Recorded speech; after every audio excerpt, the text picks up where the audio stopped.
When Officer Troy Mendenhall pulled over a composed driver in Louisiana, he assumed it was a standard traffic stop. What he didn't anticipate was pulling a gun on an actual FBI agent and getting caught on camera. The sun hung low, casting orange streaks through the pine trees along St. Landry Road. It had been a long day for Deshaun Trenholm, to 12 hours of field work, interviews, paperwork, and a working dinner with a state investigator over gumbo at a modest diner off I-10. Wasn't rushing. He wasn't speeding. He lived just 15 minutes away and knew the roads well. Driving his charcoal gray Chevy Tahoe, Deshaun quietly reviewed the next day's debrief in his mind. Suddenly, blue lights flared in his rearview mirror. No siren, just lights. He calmly pulled over near a Baptist church's gravel lot. He was tired, but not surprised. Unmarked SUV, black man, tinted windows. In rural Louisiana, that mix often drew attention. He shut off the engine, lowered the windows halfway, and placed both hands on the wheel. The cruiser door slammed louder than it needed to. In the side mirror, Deshaun spotted the officer White. Early 30s, sharp jawline, buzz cut, no urgency in his walk, just that stiff, overconfident stride. Then came the voice, sharp, irritated from the start. License and registration. Step out of the vehicle. No greeting, no reason given. Deshaun responded calmly and steadily. Sir, I'd prefer to remain in the vehicle. I'm a federal agent, FBI. I'm armed, and my credentials are in my left inner pocket. I can pass them to you slowly. The officer squinted, then shook his head dismissively, like he'd heard the excuse a dozen times. Get out of the vehicle. Deshaun didn't move. I'm following protocol. I've informed you I'm armed and on active duty. Let me hand you my badge and ID. The officer stood still, hand near his belt. You match the description of a suspect. Deshaun exhaled through his nose. What suspect? I ask the questions. The officer snapped. Either comply, or I escalate. Deshaun slowly moved his right hand, fingers open, and reached for his ID. No sudden moves. No tension. He pulled out his badge and bureau ID, held them up. Special Agent Deshaun Trenholm, Lafayette Field Office. You're making a mistake. The officer glanced at the ID for 2 seconds, then stepped back and called over his radio. Possible impersonator. Black male. Late 30s. Armed. Non-compliant. Requesting backup. Deshaun's mouth went dry. Not out of fear, he'd faced worse. But this wasn't a misunderstanding. It felt intentional. He had seen this story before too many times. He spoke louder for the body cam. My hands are visible. I've remained in the vehicle. I've clearly identified myself as a federal agent. This is an unlawful escalation. The officer's eyes narrowed. You think I care about your badge? Deshaun gave no reply. His pulse stayed steady, his hands motionless. They locked eyes. A dog barked nearby. Someone peeked out through a screen door, then vanished. In Deshaun's head, he wasn't thinking about defense, just survival. The next move wouldn't be his. It would come from whoever showed up next, and their reaction might not be as controlled. He glanced at the patrol car's dash camera. Good. It was aimed perfectly. Under his breath he murmured, let's hope someone's watching. But what Deshaun didn't yet realize was that backup wouldn't make things better. It was about to make them worse. Officer Troy Mendenhall took 2 slow steps back, his hand hovering over his holster like a cowboy in a standoff. His jaw locked. His mind was made up. No ID, no badge was going to change it. Deshaun remained still. His ID and badge rested on the dashboard, gold letters catching the last light of the evening. But Mendenhall wasn't looking. He was too focused on staring Deshaun down. Last chance, Mendenhall warned. Step out, or I'll pull you out. Deshaun replied with restraint. I'm not a threat. You escalate. It's on you. My hands are here. My gun is holstered. You have no probable cause. Mendenhall didn't respond. He turned and radioed again. Unit 42 to dispatch, need backup. Diaz Menas Bankton Webe. Suspect armed, non-compliant, possible federal impersonator, St. Landry and Briarview. Deshaun heard the confirmation, stared ahead through the windshield, jaw clenched. He wasn't new to this. He'd spent 5 years investigating police misconduct and public corruption across Louisiana, Mississippi, and Arkansas. He had seen how fast ego could take control. Now, he was witnessing it firsthand. Through the side mirror, he watched Mendenhall pace, peering into the SUV as if expecting to spot something, drugs, weapons. But all that sat behind Deshaun were case files, a bureau laptop, and gym shoes. Still, the officer ignored the ID and moved to the passenger side. He tried the rear door. Locked? Deshaun never moved. Hands remained high, fingers stretched across the steering wheel. Just like he'd learned at Quantico. Truth was he'd seen real danger in raids, but this was something else. He'd run surveillance ops, busted gun trafficking rings in cities far riskier than this quiet, 2-lane stretch of southern Louisiana. But this was something else, because this wasn't about crime. It wasn't about safety. It was about power. A man in uniform, playing God on the roadside, and so far, no one had stopped him. 3 minutes ticked by. Then, a second set of lights approached. Another cruiser pulled up behind Mendenhall's vehicle. Inside were two more officers, a woman in her late 40s behind the wheel, and a younger man in the passenger seat, barely old enough to shave. Deshawn tracked their movements in the mirror. The older officer stepped out first and walked to Mendenhall. Leaning in to say something quietly, Mendenhall gestured toward the Tahoe, trying to make his point, painting Deshawn as a threat, but the woman didn't seem entirely convinced. She circled around to the driver's window and tapped once. "Sir," she said, steady but calm, "we're going to sort this out.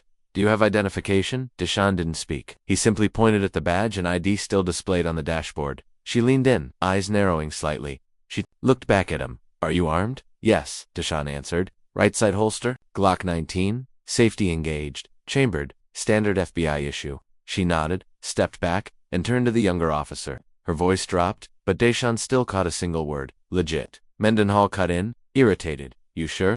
he says. "He's FBI, but I'm not buying it. Those credentials look fake. Doesn't match what I've seen." The female officer stared flatly. "You've seen many?" she asked. He said nothing. She tapped her shoulder mic, requesting dispatch to verify the badge number on Deshawn's ID. Deshawn stayed perfectly still. He knew the drill. He knew how long it'd take, maybe a minute, maybe less. What made his gut twist wasn't the weight, it was how Mendenhall still stood like before, thumb brushing the edge of his holster. Even now, with backup on scene, even with the process underway, he was still looking for an excuse. But in under 60 seconds, that excuse would vanish, and Mendenhall's entire position would collapse. The radio crackled, confirmed it. Special agent, active badge number verified. Matches FBI records.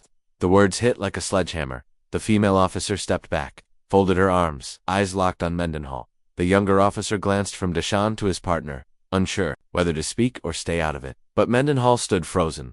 10 full seconds passed before he blinked, as if the ground just shifted beneath him. He adjusted his belt, shifted his stance, then strolled over to Deshawn's window, pretending everything was normal. "Agent Trenholm," he said with a forced calm, "you understand we had to be cautious. You know, with the way things are these days." Deshawn didn't respond. He just stared at him. "No disrespect," Mendenhall added, "but you are being uncooperative." And with that, he lit the fuse. Deshawn lowered the window the rest of the way. His voice was calm, but firmer now, colder.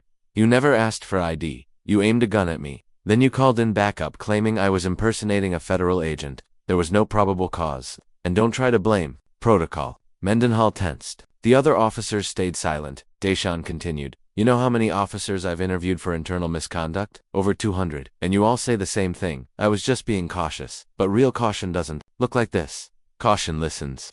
Caution checks the ID first." Mendenhall's mouth moved like he wanted to answer, but no words came out. Then the female officer spoke. "You're lucky, Troy," she said, quietly but firmly. "If he wasn't who he claimed, and you escalated like you just did, we'd be standing here with a coroner, or bracing for another protest downtown." Mendenhall looked away. That one hit deep. Deshawn exhaled slowly, leaning back in his seat. His hands stayed up, visible, still steady, but his heart pounded harder now, not from fear, from restraint. Because this wasn't just about his life anymore, it was about showing every young black boy, every viewer who might see the footage later, that being calm isn't surrender, and being composed isn't weakness. Then a third cruiser pulled up, its lights swirling. A sergeant stepped out, older, white hair, carrying a clipboard, walking like a man with no time for games. He scanned the scene. "What's the situation?" he asked. The female officer gave him a quick rundown. He turned to Deshawn. "Agent Trenholm. I'm Sergeant Reese Lorick. We just got confirmation from headquarters. Looks like there's been a serious miscommunication." Deshawn replied, flat and steady. "There was no miscommunication. There was a refusal to listen." Lorick paused, took it in, then gave a short nod. "Understood. No argument." He turned to Mendenhall, clenched his jaw, but stepped back silent, approached Deshawn's window. His voice dropped lower. "Agent, I won't insult your intelligence with excuses. I've seen the dash footage. You're right. He never asked. He never checked. You followed protocol." "Right." Deshawn's tone didn't soften. "This isn't my first time." Sergeant Lorick gave a slow nod. "I believe you. We're launching an internal review immediately. I'll personally call your bureau supervisor." "Don't bother," Deshawn cut in. "He already knows. He's the one who told me to wear a wire tonight." That stopped Lorick cold. He hadn't heard that part yet. Deshawn let the silence sink in, then reached forward, picked up his badge and ID, and slid them back into his jacket. The female officer arched a brow. "Wire, internal audit. Mendenhall's name came up last month," Deshawn said. "Too many complaints." "My field office? Wanted verification." Lorick stepped back, eyes wide. "Wait, you were baiting him?" "No," Deshawn said calmly, opening the door and stepping out. "I was just driving home." But now, standing outside the vehicle, everything felt different. The next step wasn't about protocol. It was personal. As Deshaun stepped fully into the open, the air on the street changed. He didn't move aggressively. He said nothing, just stood tall, -6'2" squared shoulders. FBI credentials tucked inside his jacket, his sidearm stayed holstered. His gaze moved from one officer to the next. None of them could hold eye contact for long. Sergeant Lorick cleared his throat. Agent Trenholm, I think we should talk somewhere more private, more controlled. Deshaun raised an eyebrow. You wanted to brief me now? Not officially, Lorick said. I just want to prevent this from spiraling any further. Give us a chance to make it right. Deshaun looked over at Mendenhall, who stood stiff beside his cruiser, arms folded, face unreadable. You already had your chance, Deshaun said quietly. Lorick sighed, then motioned to the female officer. Officer Gannon, ride with Agent Trenholm. Let's bring him down to the station, talk this through. Deshaun took a step back, respectfully. No. Lorick blinked. Excuse me. I'm not stepping into your department without my bureau liaison present. And if you're smart, you'll make sure your internal affairs director is there too. You won't get a second chance at this. Officer Gannon didn't argue. Her expression said enough. She understood not to challenge. A man with a higher badge and more field hours than her entire team combined. Deshaun turned to her. Appreciate you treating me like a person back there. She gave a simple nod. I wasn't doing you a favor, just followed the manual. Then you're one of the few, Deshaun said, before walking toward the SUV but not getting in instead. He opened the rear seat and pulled out a folder from his laptop bag. Inside were 6 typed complaints, all tied to Mendenhall's patrol number, unjustified citations, routine stops in the same 2 majority black neighborhoods, a video of Mendenhall drawing his gun on a teen who had done nothing wrong. Deshaun handed the file to Lorick. Since you mentioned wanting to get ahead of this, you might want to read what your department's ignored for months. Lorick took the folder hesitantly, got his feet through the documents. His face changed. His jaw tightened. Each line dragged him deeper into a hole he hadn't realized Mendenhall had dug. This is thorough, Lorick muttered. It's not even the full list, Deshaun said. We've got redacted body cam footage, missing audio files. One report claims a stop just disappeared entirely. Sounds like tampering, Lorick said under his breath. Exactly. The sergeant looked visibly older, like the weight of 5 years had just dropped onto his shoulders. He turned toward men, who now couldn't meet anyone's eyes. Officer Gannon stepped closer and whispered, Sarge, we can't cover this. We're not going to, Lorick answered flatly. But Deshaun wasn't done. You want to de-escalate? Start by putting him on administrative leave. Right now, no desk duty, no patrol. Badge and weapon surrendered before midnight. Lorick didn't argue. He just nodded wearily and gestured to the young male officer. The rookie approached Mendenhall quietly. Whatever he said made Mendenhall stiffen. He hesitated, then slowly unclipped his duty belt. He removed his sidearm, his radio, his badge. Piece by piece, his uniform was coming undone. It was the slowest unmaking Deshaun had ever seen. But he didn't smile, didn't feel satisfaction, because this wasn't a win. This was overdue, and it shouldn't have taken an FBI badge, a recorded wire, and a stack of reports to be heard. Deshaun opened the SUV door, paused. I'll file my report in the morning. The Bureau's preliminary findings will reach your IA director by noon. Lorick nodded again. Understood. Deshaun climbed in and shut the door. For a long second, no one moved. Then the Tahoe pulled away, slowly turning onto Jefferson Spur Road. No final glance. No parting words. Just quiet. But the story wasn't finished, not even close. It was just beginning to break into the public eye. Deshaun Trenholm stayed silent for the first 10 minutes of the drive. The Bureau-issued SUV moved steadily through Lafayette Parish as the sky faded into deep purples and navy blue. His hands were tight on the steering wheel, not from anger, but from focused thought. Every second since the stop was stored in his memory like evidence. He tapped the hands-free console and made a quick call. Agent Patel, he said once connected. I need every record we've got on Mendenhall. Pulled up tonight, IAS opening. A case, but I don't trust them to look past their own front porch. On it, came the reply. You all right? I'm breathing, Deshaun said. That's what matters. By the time he turned into his driveway, a brick home in Pecan Grove, he was already 2 steps ahead. His laptop was under one arm, his badge tucked away in its case, his bureau notepad waiting on the kitchen counter. He had barely written the first line when his phone buzzed again. Unknown number. He answered anyway. Trenholm. Reese. Lorick, came the voice, low, tired. You at home? Yes. Why? Because someone leaked the dash footage. Local station aired 30 seconds of ITRID, your badge, everything you said when he pulled the gun. Deshaun didn't flinch. That didn't take long. No, it didn't. We're still trying to trace the source, but it's out, and there's more coming. What more? Deshaun asked. 2 neighbors had doorbell cams. One caught the audio. The other got the angle, shows Mendenhall, pacing with his hand on his weapon before he even spoke to you. It's already spreading on social media. We never had control of this, Deshaun said flatly. I figured you'd say that. Your department getting calls? More like threats. Protest groups tagging our Facebook page? A city council rep from Opelousas wants a statement by sunrise. I've got 50 voicemails, half from national outlets. You're not asking me for advice, Deshawn said. No, Lorik admitted. I just came from Mendenhall's. He's claiming you set him up, says it was all a trap. Deshawn let out a sharp, dry laugh. A trap. I sat still. That was the entire threat. A black man who didn't panic. Lorik sighed. That's why I'm calling whatever this bigger than internal now. This could go federal. I hope it does, Deshawn replied. I'm not here to help anyone save face. I want patterns exposed.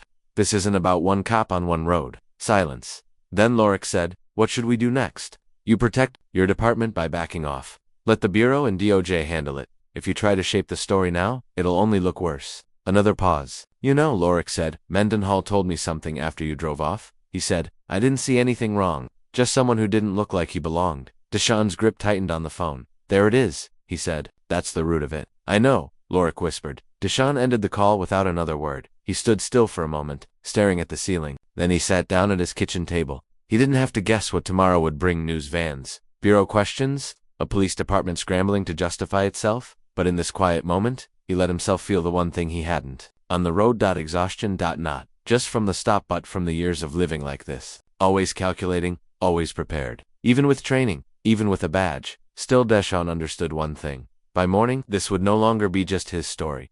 The next morning, Lafayette Field office was already buzzing when Deshawn walked through the glass doors at 8:06 a.m. The receptionist didn't say anything, just gave him a long look. On the second floor, Agent Cheryl Dawes met him near the break room, phone in hand, arms crossed. It's everywhere, she said.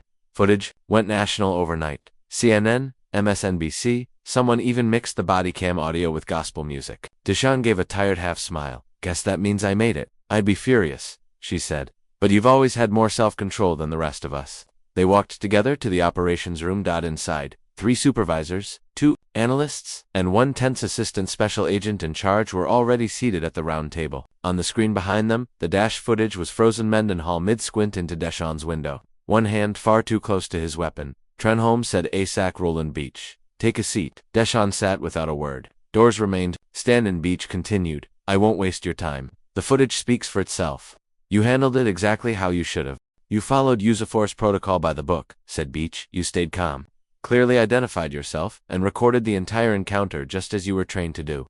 Deshawn gave a single nod, but Beach wasn't finished. Is getting political. Local press is calling for a DOJ investigation. The mayor's spinning it as a civil rights failure on Lafayette Parish's part. I got a call this morning from the Office of Professional Responsibility. Deshawn leaned back slightly. Let me guess, they want me to stay quiet. They're recommending no interviews, no statements, no media contact until further notice. Deshawn smirked because that's worked out so well for us before. Beach held his gaze. You know how these things unfold. I do, Deshawn replied. That's why I'm not waiting for permission anymore, just being honest. The room fell quiet. Cheryl Dawes finally broke the silence. He's not some rookie, Roland. He wasn't out there looking for a fight, he was on his way home. That officer made the choice to escalate. I agree, Beach said, but the optics, they're not optics. Deshawn cut in. They're reality. Do you want me silent? Because someone might get uncomfortable hearing the truth. What about how comfortable that officer was treating me like a threat? No warrant, no probable cause, just my face in a government-issued car, Beach sighed. No one here is questioning what happened. Then stop trying to manage me. Cheryl gave a slight nod of support. Across the room, the analysts looked away. One of them, a young woman, pale, probably fresh out of Quantico, shifted awkwardly in her chair. Deshawn noticed and softened his tone. Look, I've been doing this for 10 years. I've sat across from officers who were scared, angry, shaken, but every single one had a moment, a single second where they could make a choice. Mendenhall had that. He saw my badge. He heard me say FBI, and he still went for his radio. Silence. Again, he let us sit. Then Beach leaned forward. So, what are you planning? Deshawn looked him in the eye. I'm not planning anything. I'm documenting. Sending the full report to DC, including the unedited audio. Forwarding it to civil rights. What happens after that is their call. I'll follow whatever guidelines come down, but I'm not disappearing to help manage some department's PR nightmare. Beach rubbed his jaw. Fine, but I want a bureau media liaison copied on anything you send. If someone asks for a statement, we're looped in. Deshawn stood. I'll follow the book. Doesn't mean I'll stay silent. As he stepped into the hallway, Cheryl caught up beside him. You all right? She asked. He paused. I'm holding. Want me to talk to someone on the oversight committee in DC? Quiet push. He shook his head. This one's going to make noise no matter what. Let it. But outside those bureau walls, the noise had already started by noon. Lafayette wasn't just watching, it was stirring. In front of the courthouse, Across from the sheriff's department, a growing crowd had begun to gather. It started with a few neighbors holding signs, "Badge blind justice," and "Departmental silence equals complicity." By early afternoon, cars lined both sides of University Avenue.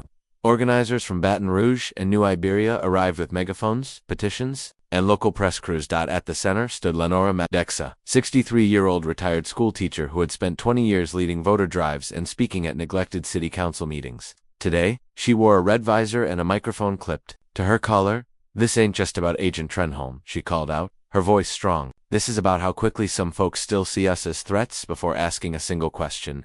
If an FBI badge doesn't protect him, what protects our sons? Our fathers? Our daughters? In their own cars?" The crowd erupted in applause. News cameras from KATC and WAFB swept across the scene. By 2 p.m., the hashtags #badge, DIDNT matter, and #Trenholm were trending across Louisiana. Inside the sheriff's building, Chief Deputy Alton Dreyer stood at a window, jaw clenched, watching. The crowd swelled. He turned to his assistant, who leaked the footage. "No one here," she said quietly. "At least, not directly." He shook his head. "We can't contain this. I want a real statement ready by 5, not a PR patch job. Something honest." "Like what?" she asked. Dreyer pressed his fingers to his temples. "Start with, we failed to follow proper protocol. We're taking immediate action with the officer involved. And we're cooperating fully with the Bureau." "Got it," she said, and walked off. Meanwhile, Deshaun remained mostly at home. He had already submitted his final report to D.C., spoken to the DOJ's Office for Civil Rights, and handed over the complete dash and body cam footage. Still, his phone wouldn't stop buzzing. Front's colleagues, strangers. Some offered support, others wanted interviews. A few were just angry it could still happen. Angry that no one was surprised. At 3:47 p.m., a name lit up on his screen that he hadn't seen in 5 years. Kendra Lauvier, a federal prosecutor he'd worked with on a trafficking case in Texarkana. She didn't call to check in. She called to ask, "What do we do next?" "It's a pattern," Kendra said. "Your footage? The prior complaints I just read your case file. This department is sitting on a live charge." She paused, "And you just armed it." Deshaun exhaled. "I didn't start anything. I just stopped pretending the countdown wasn't already happening." Kendra didn't smile. "I've got contacts in the Civil Rights Division of the Southern District. They'll hear me out. But if you want this to get bigger, if you want DOJ to fully step in, public pressure is key. And right now, it's all in your favor." Deshaun leaned back on his couch. "Let it build then. But I'm not leading protests. I'm not doing press." "You don't need to," she said. "The story's carrying itself. But if this grows the way it's headed, you might not have a choice." Elsewhere in the city, school had just ended for the day. At North Lafayette High, a cluster of students gathered on the bleachers, eyes glued to their phones, replaying the footage over and over. Some recognized Deshaun from Career Day. He'd spoken last semester, talked about justice, rooting out corruption, protecting communities. Now, they watched that same man ordered out of his vehicle like he was dangerous. A 17-year-old senior, Zaire Holloman, stood up and said quietly, "That's what my uncle's been saying for years." His friends nodded. Silent across Louisiana and parts of Texas and Mississippi, the video sparked conversations that could no longer be brushed aside. Dinner tables changed. Teachers adjusted their morning lessons. Police departments started holding quick meetings on bias and use of force policy. By 5 p.m., the protest outside the courthouse had swelled to nearly 200 people. At the front, Lenora Maddox raised a sign with Deshaun's photo on it and a single sentence beneath it. Even the badge didn't earn him dignity. As the sun dropped behind the courthouse walls, not everyone in uniform was ready to face that truth, and one of them was about to push back, hard. At 6:22 p.m., Officer Troy Mendenhall sat alone at his kitchen table in a rented duplex off Verrett School Road. A half-eaten plate of cold spaghetti sat in front of him. His phone buzzed on the table, unanswered. He hadn't stepped outside all day. Earlier that morning, the Lafayette Sheriff's Department had placed him on administrative leave. He'd surrendered his badge, turned in his weapons, and lost access. 2 internal systems, no uniform, no patrol car, nothing. His voicemail was full. Group chats with fellow deputies had gone quiet. He thought about turning on the TV, but every time he did, there it was, his face, frozen and grainy from body cam footage, standing outside Deshaun's car, hand too close to his holster. It wasn't supposed to go like this.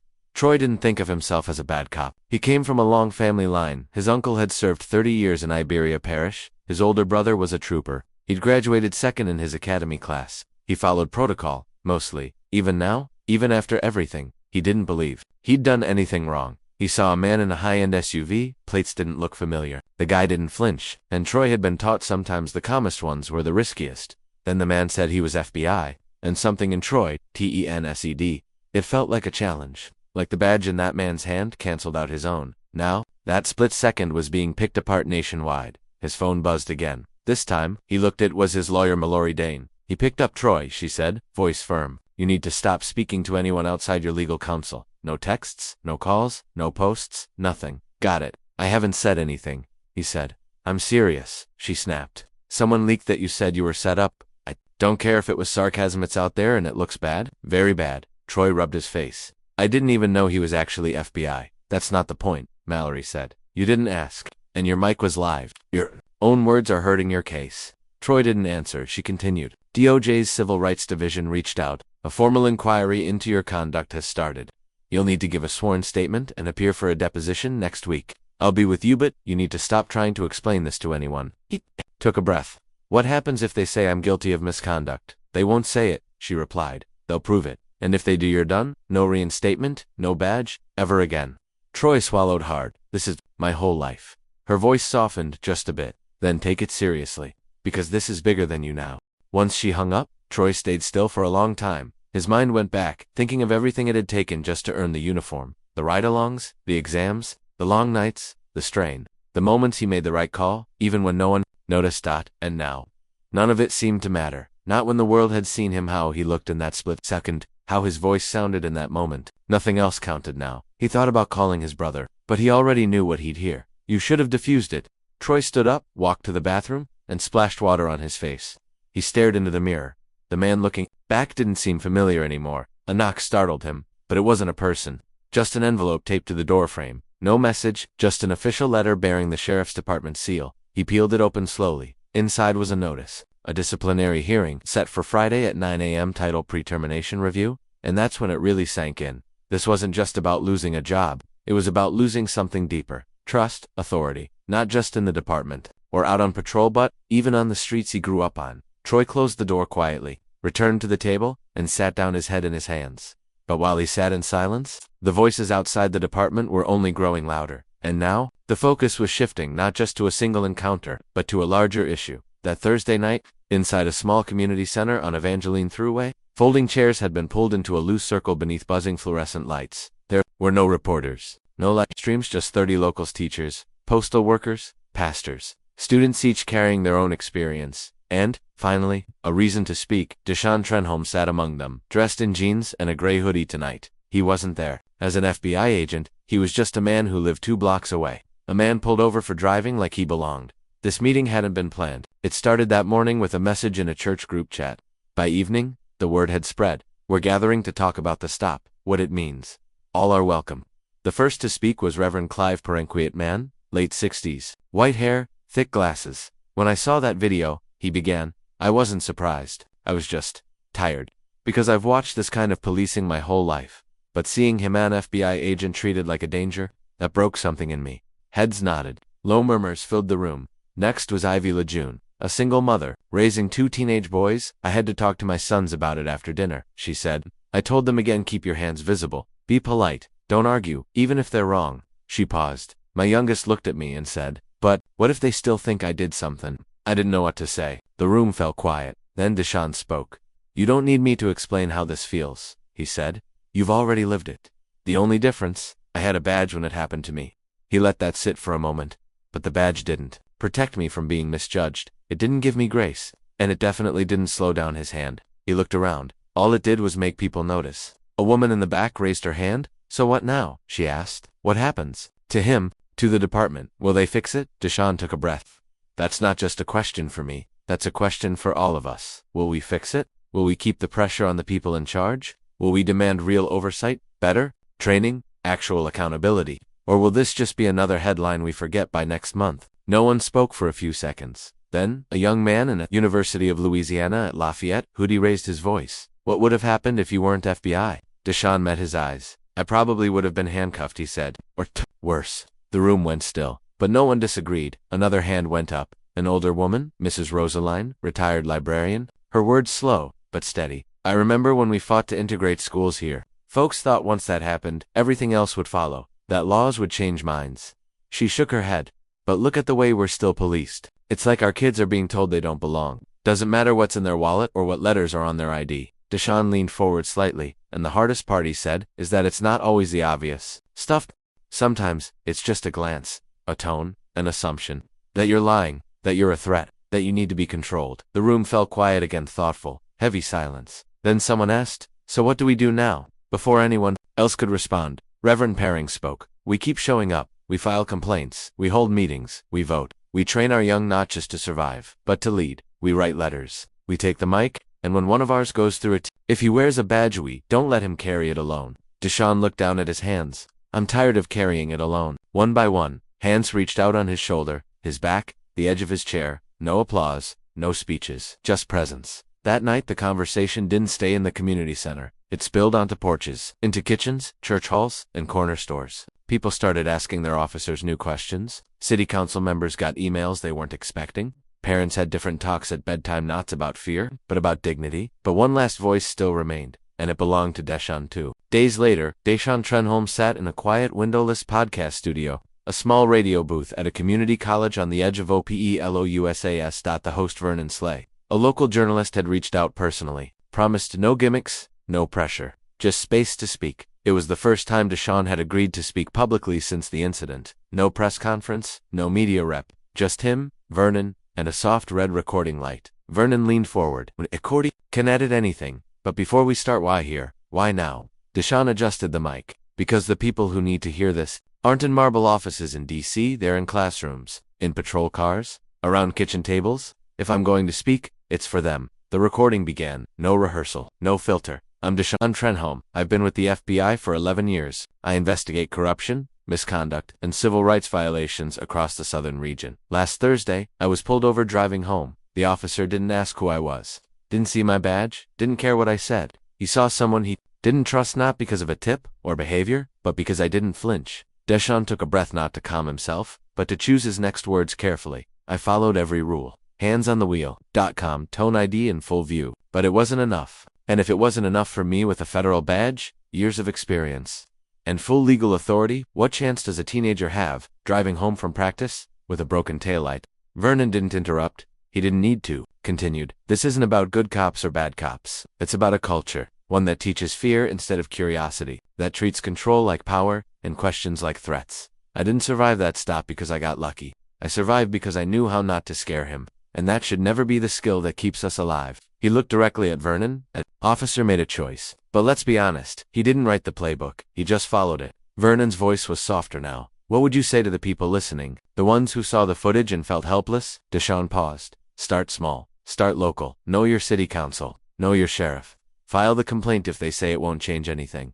Support officers who lead with integrity. And demand the same from those who don't. This won't be fixed with hashtags. It'll take action." He leaned forward now, voice firmer. "And if you wear a badge, ask yourself what you've been trained to look for, who you've been taught to fear. When did caution become permission for disrespect? If your badge makes you feel taller, you're wearing it wrong." Silence. Then Vernon ended the recording. No cameras, no applause, just a handshake. Outside, the Louisiana air was warm and still. Deshaun looked up at the sky, then down at the texts piling up on his phone. Interview requests, speaking invitations, a call from the NAACP, one from the DOJ press office. He didn't answer, not yet. He walked to his car, sat behind the wheel, and breathed, not in fear, not in anger, but with clarity, because the truth was, Deshaun never meant to become a story, just wanted to get home. But now that people were listening, he wasn't going to waste it. He pulled out his notebook again, pages of notes he'd been quietly building for months. A proposal for a new kind of field training program, focused on implicit bias, de-escalation, and most of all, accountability. From day one, he tapped record on his phone. Day one, he said, starts by telling the truth. So here's mine. If this made you pause, don't stop there. Talk about it. Share it. Challenge someone. Ask yourself, who are we protecting? And who are we failing to see? Subscribe for more real stories like this. Because silence won't fix anything, but your voice might.